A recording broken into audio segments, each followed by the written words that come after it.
Estamos en un periodo de cambio y eso se materializa con reformas. Se están discutiendo la política, la judicial, la de sometimiento y además de la de salud que hace curso, estamos frente a la laboral y la pensional.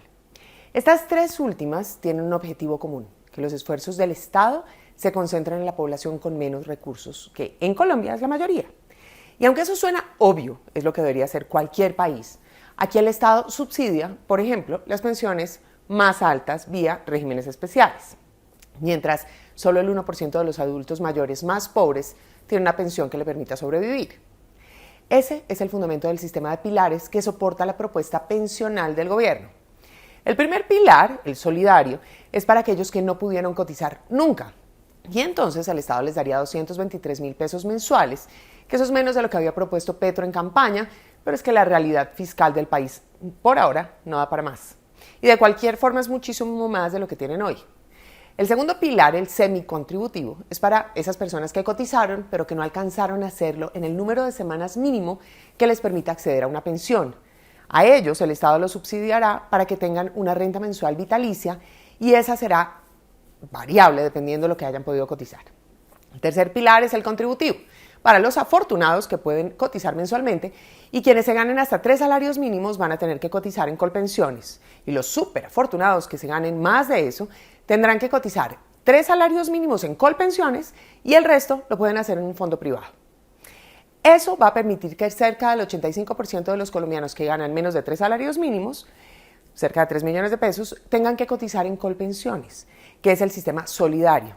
Recogiendo ese dinero, el Estado puede organizarse para, con los aportes de los trabajadores activos, pagar las pensiones de los colombianos que ya dejaron de trabajar. A los detractores iniciales de la reforma los asustaba que se aumentara la edad de pensión o el número de semanas requerido para acceder a una. Pero la reforma no se metió con eso. Y los preocupaban otras dos cosas. La primera, que el Estado cogiera los aportes de los trabajadores para gastárselos en cualquier cosa. Eso se soluciona vía la creación de un fondo con destinación específica, el pago del funcionamiento del sistema y ahorro de la nación. Bien. Lo segundo que les preocupaba mucho es que pudiesen desaparecer los fondos privados de pensiones. Lo cierto es que si se aprueba la reforma tal como está, ellos, los privados, van a dejar de recibir los aportes de al menos el 85% del país, pero es el país más pobre. Quienes se ganan más de 3 millones de pesos podrán cotizar con ellos, así que tendrán que esforzarse por atraer a esa gente para que invierta su ahorro pensional en cada uno. Y también mantendrán la facultad de ofrecer fondos voluntarios de pensiones, que es el aporte adicional que hacen quienes pueden. Esta reforma está bien estructurada y fue diseñada para aliviar el principal problema del sistema pensional colombiano, la falta de cobertura. 3 de cada 4 personas no logran pensionarse y eso es por la realidad laboral que vivimos. El desempleo es abrumador, la informalidad enorme y la inestabilidad es la regla general. Es decir, la mayoría de quienes trabajan cotizan en los periodos en los que tienen trabajo. Eso no pasa todo el tiempo porque los trabajos no son estables. Entonces, con la reforma pensional se busca aliviar la situación de los cientos de miles de personas que no pudieron cotizar nada o lo mínimo y que hoy no tienen condiciones de vida dignas por no tener una pensión. Pero el problema estructural pasa por hacer una reforma laboral orientada a mejorar la estabilidad laboral en este país y también fue presentada esa reforma.